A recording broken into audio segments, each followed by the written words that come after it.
Hi, I'm Gustaf Kranck, the founder and CEO of Vagus. I'm also the inventor of the Vagus test, which we use in our apps. They are called Breathe Flow, Vagus ECG and Breathe ECG.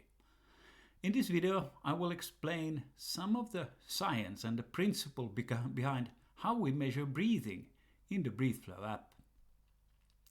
The new thing with this invention is that we can measure breathing very exactly with the smartwatch ECG. This breathing measurement is done with something that is called ECG-derived respiration, EDR. EDR was originally discovered from in 1950s from that the ECG electrodes placed by the shoulders reflected breathing. I personally discovered this effect many years ago when I measured ECG from yogis who were doing pranayama breathing while recording hand-to-hand ECG with our ring prototype. I then realized that this EDR effect best can be measured from hand-to-hand ECG with, for instance, smartwatches. I did a study about this in Cambridge, which I presented in 2019. But so why do the ECG voltage amplitude change at these 2 points when we breathe? There are still some scientific disputes about the smaller details in the heart and so forth of this voltage change, but the main reason is that the heart is moving during breathing. This again is because the heart is connected to a diaphragm muscle. That's our main breathing muscle. So when a person is doing deeper diaphragmatic breathing, this connection is causing the heart to rotate back and forth. And in simplified electrical terms, it changes the conduction due to the change of position and cabling. This change we can measure as changes in the ECG voltage amplitude. I'll demonstrate it and show it a little bit in more detail from the slides in my study. So let's look at that one. I'll have it there. My study was called the Vagal Tone Diagnostics with Hand-to-Hand ECG. I'll skip a little bit some of these pages, but this is the page I want to show. This is the page I want to start with. So here you see the test phases we did in the research. We had test persons to do a longer period of hand-to-hand ECG, and first we had normal base breathing, then they did the same control breathing as you have in Breathe Flow, and then they held breath and then control breathing and normal breathing again. And you can see clearly these small lines here in the ECG is what is called the QRS amplitude, and you can see it totally varies for the different breathing patterns.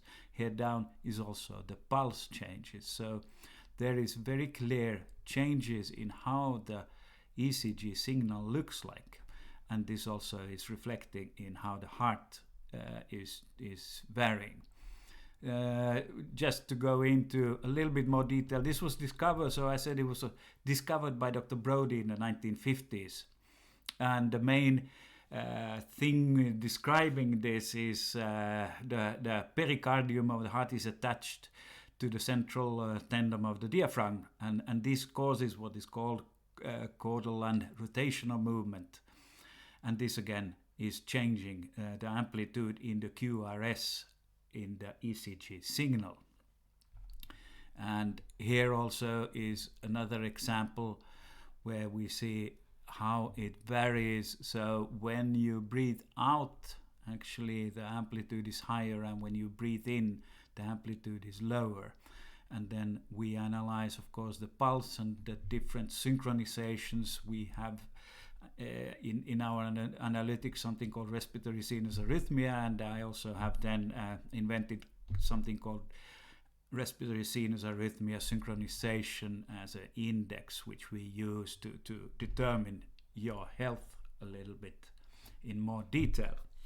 I'll also here wanted to show you just again from the app how it looks like. So this is if you do 5 seconds inhale and 5 seconds exhale during the ECG recording. This is how it can come out if you do it reasonably well. I've been practicing quite much, but this was when I do these recordings, and as you see, my heart is not following as it should. But that's another kind of issue. I'll go to the heart later. The main important is that you understand how come that we can give such precise data on the breathing. It's very simple. Scientifically, it modulates the heart rate, and it modulates something called the electrical axis of the heart.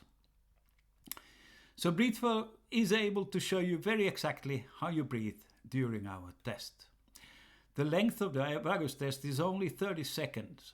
So BreatheFlow is, you just need to do a 30 seconds recording with the ECG, sit by a table and hold your hands on the watch as you do when you do an ECG. And if you are doing it right, you should have this type of sine curve. And if you're really doing it very well and you're very healthy, then your pulse should also follow the same type of sine curve.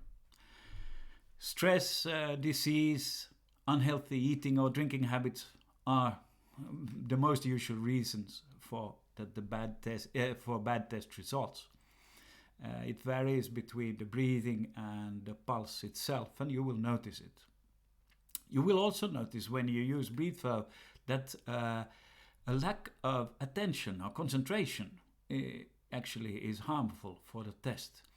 The idea with breathing is that, with controlled breathing, is that you must be able to really control your breathing muscle, the diaphragm, and this is something you need to exercise. It's not automatic for most people, so that's why you also need something like BreatheFlow to exercise and see how well you do it.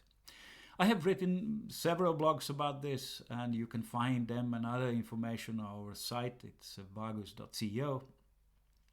And we are the first to do this test and analysis with smartwatch data, and we are happy to now have what we think we have the world's largest database on this type of test data, and we need much more data in order to really understand the complexities of analyzing and to diagnose and give you good advice. So I hope this video helps you to understand why BreatheFlow is unique and why we really can measure breathing. The Vagus team and me wants to help you find your own way to a healthier life. So have a great day, and I wish you a really good BreatheFlow.